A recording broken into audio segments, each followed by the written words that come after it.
There will be plenty of opportunities to get discouraged, to lose your passion and think that it's not meant to be. But if you're going to reach your destiny, you have to have a made-up mind.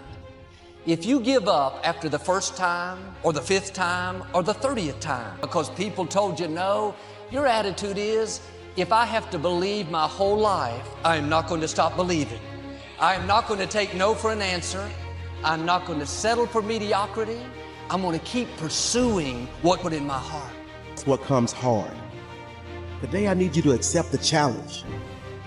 Today I need you to fall in love with the process. What keeps you on top is the ability to think and prepare mentally. I'm not going to allow my fears to stop me. And I'm saying to you, whatever you got to do it, because if you don't, life is going to whoop you until you surrender. So when you're young and you make mistakes, don't let them eat you up. Because everybody that done made it. You got to fail in order to win. Hey, look, man, to understand how to hit the game-winning shot, you got to miss the game-winning shot. You know, you got to be tough because the road to success is always under construction. It's never a clear path to success. The people who become successful are the people who have a relentless attitude. And you just got to hang in there through the bad breaks, because the bad breaks is coming, but they usually come right before the big break is about to happen. In anything in life, any challenge, anything that you're facing, the only way to overcome the challenges that you face is to start walking. Take that step every day, no matter what you are facing. Get up and start walking. I have the ability to see the end before the beginning even begins. And what that means is I know that to get to the very end, I can see it right now. So before I went to Buds and I was losing all this weight and shit, I saw myself walking across the stage at 191 pounds, 'cause that's what I had to get to get into the door. I saw myself 6 months, a year later, whatever it's gonna take me to do it, I saw myself walking across that stage, getting that certificate of graduation from Buds. And I was able to be there at 300 pounds. And that feeling that I was nowhere near that feeling, I was able to put myself there 1,000,000 times every day. And that feeling of like, my God, that is gonna feel amazing. That's what made me suffer. That's what allowed the pain to be real and say, this is worth it. I want to feel for this next 18 months. It took me 18 months to finally become a Navy SEAL, to finally, just get through Buds. 18 months, it's 6 months. It took me 18. That's what woke me up every morning was, I'm gonna put myself through this much pain and suffering for a few seconds. That's all it is. A few seconds of joy. And it's so worth it, man. That's what people don't get. So I'm able to put myself at the finish line, even though I have no finish line, but at the finish line of an event before I even start the to say, how are you going to feel at the end of this? Visualizing is my biggest tool of life. That's why I've been able to put myself in cold water, put myself in a 100-mile race millions of times before I've done it. And I'm able to go through the race and see how I'm going to feel at mile 50, almost to the exact feeling. Right, so when it comes up, it's no surprise. It's no surprise. I've already done this 1,000,000 times. I recommended the last time I was here, the little book, Richest Man in Babylon, and I said, I've lectured now to over 3 million people. Guess how many have actually gone and got this little book? Answer, very few. My best guess is 10%. Such an easy thing to do. This little book, number one, is easy to find. Number two, it's easy to buy. The most you can pay for it, $6, $7, $8. You can borrow that from your kids. But if it's easy to find and easy to buy, and if it's easy to read, why wouldn't everybody go get it? We don't know. I don't know. Nobody knows. Here's how profound it is. Some do and some don't. Responsibility is what we expect from somebody else. This is very true. Most people dread accepting responsibility. That's just a fact of life, and we can see it in operation every day. Be on Twitter and Instagram and Facebook. I don't care for that. So guess what? I find somebody who loves to do that. You know, I find somebody who has a strength where I will have a weakness and I partner with them. All you're trying to do is get to the goal. No one gets there by themselves. Everybody needs help.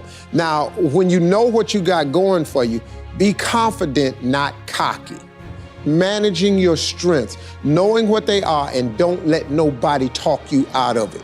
And that gets you fight ready. You get fight ready like that. You got to know you. Helps you develop your skills. All the while, you're developing your strength. You just got to keep developing the strength. Don't let anybody talk you up. At the same time, you must work on improving your weaknesses. So I've had to, in spite of myself, get on Instagram, get on Twitter, get on Facebook. I got to do the videos whether I want to or not because the world is moving to social media. If I had as many followers as Kim Kardashian, I probably wouldn't even have to do this TV show. During the years when professional basketball was just beginning to become really popular, Bill Russell, who played center for the Boston Celtics, was one of the greatest players in the pro league. He was especially known for his rebounding and his defensive skills. But like a lot of very tall centers, Russell was never much of a free throw shooter. His free throw percentage was quite a bit below average, in fact. But this low percentage didn't really give a clear picture of Russell's ability as an athlete. And in one game, he gave a very convincing demonstration of this. It was the final game of a championship series between Boston and the Los Angeles Lakers. With about 12 seconds left to play, the Lakers were behind by 1 point, and Boston had the ball. It was obvious that the Lakers would have to foul one of Boston's players in order to get the ball back. And they chose to foul Bill Russell. This was a perfectly logical choice, since statistically, Russell was the worst free throw shooter on the court at that moment. If he missed the shot, the Lakers would probably get the ball back, and they'd still have enough time to try to win the game. But if Russell made his first free throw, the Lakers' chances would be seriously diminished. And if he made both shots, the game would essentially be over. Bill Russell had a very peculiar style of shooting free throws. Today, no self-respecting basketball player anywhere in America would attempt it. Aside from the question of whether it's an effective way to shoot a basket, it just looked too ridiculous. Whenever he had to shoot a free throw, the 6'11" Russell would start off holding the ball in both hands about waist high. Then he'd squat down, and as he straightened up, he'd let go of the ball. It looked like he was trying to throw a bucket of dirt over a wall. But regardless of how he looked, as soon as Bill Russell was fouled, he knew the Celtics were going to win the game.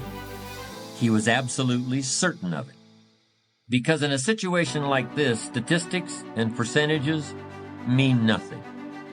There was a much more important factor at work, something that no one has found a way to express in numbers and decimal points.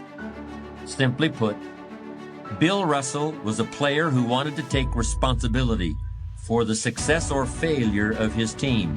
He wanted the weight on his shoulders in a situation like this. No possibility for excuses, no possibility of blaming anyone else if the game was lost, no second guessing. Bill Russell wanted the ball in his own hands and nobody else's. And like magic, even if he'd missed every free throw he'd ever shot in his life before this, he knew he was going to make this one. And that is exactly what happened. That is what virtually always happens when a man or woman accepts responsibility eagerly and with confidence.